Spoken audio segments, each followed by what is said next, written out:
21वीं सदी में हमने विकास की दौड़ में बहुत बड़ी छलांग लगाई है और इसकी शुरुआत 20वीं सदी में ही हुई थी। अंतरिक्ष को जानने की इच्छा तो इंसानी सभ्यता में पहले से रही है, लेकिन 20वीं सदी में हम अंतरिक्ष में पहुंच भी पाए। अगर हम कहें कि अंतरिक्ष में हमारी अब तक की सबसे बड़ी सफलता चांद पर इंसान को भेजना है, तो ये गलत नहीं होगा।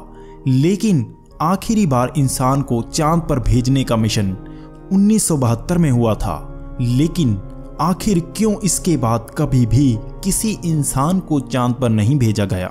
आखिर इसके पीछे कारण क्या है? आइए जानते हैं। दरअसल पहली बार इंसानों द्वारा बनाई कोई चीज साल 1959 में चांद पर पहुंची और इसे सोवियत यूनियन द्वारा बनाया गया था। तभी से अमेरिका और सोवियत यूनियन में दौड़ लग गई अंतरिक्ष में अपने पैर पसारने की।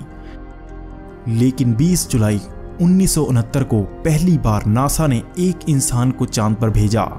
उसके बाद साल 1972 तक 6 मैन्ड मून लैंडिंग्स कराई गई। लेकिन इसके बाद अब तक कभी भी दोबारा इंसान को चांद पर नहीं भेजा गया।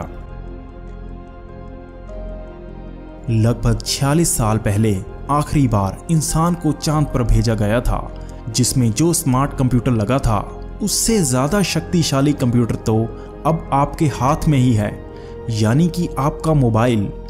उस वक्त जो तस्वीरें सतह पर ली गई वो भी हाई क्वालिटी की नहीं थी, तो अब दोबारा क्यों किसी इंसान को चांद पर नहीं भेजा जाता? दरअसल इस पर भी कई कॉन्स्पिरेसी थ्योरी सामने आ रही हैं। यूएफओ साइटिंग विशेषज्ञ इयोन स्टीवंस का मानना है कि चांद पर उन्नत सभ्यता निवास करती है और इसी बात को छिपाने के लिए दोबारा कभी चांद पर कोई इंसानी यान नहीं भेजा गया। स्टीवंस का मानना है कि ये उन्नत सभ्यता चांद के बिना रोशनी वाले हिस्से में रहती है और वहां से हम पर नजर रखती है। नासा ने उनके साथ संपर्क बना लिया था, इसीलिए हम सबसे छिपाने के लिए दोबारा मैन्ड मून लैंडिंग नहीं की गई। पूर्व नासा कर्मचारी डोना हेयर का कहना है कि ये सच है कि चांद पर बिना रोशनी वाली जगह पर एलियन सभ्यता बसती है। इस बात को नासा द्वारा ही छिपाया जा रहा है। इस मुद्दे पर नासा के कर्मचारियों को भी बात नहीं करने दी जाती। उनका कहना था कि आखिरी मैन्ड मून लैंडिंग के समय अंतरिक्ष यात्रियों के पास 3 उड़न तस्तरियां भी आई थी, जिसकी फुटेज को बाद में मिटा दिया गया। डोना हेयर की इस इंटरव्यू से हर तरफ हड़बड़ी मच गई। जबकि एक और कॉन्स्पिरेसी थ्योरी के अनुसार चांद पर कभी किसी इंसान ने पैर रखा ही नहीं। ये सब नासा का एक झूठ था। सोवियत यूनियन के अंतरिक्ष में पहुंचने के बाद नासा पिछड़ रही थी और इसी से बचने के लिए उन्होंने एक झूठ गढ़ा।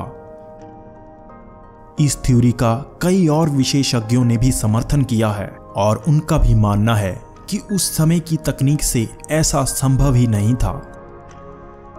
दरअसल चांद की ग्रेविटी पृथ्वी से 6 गुना कम है, यानी 60 किलोग्राम वजनी चीज चांद पर सिर्फ 10 किलोग्राम महसूस होगी।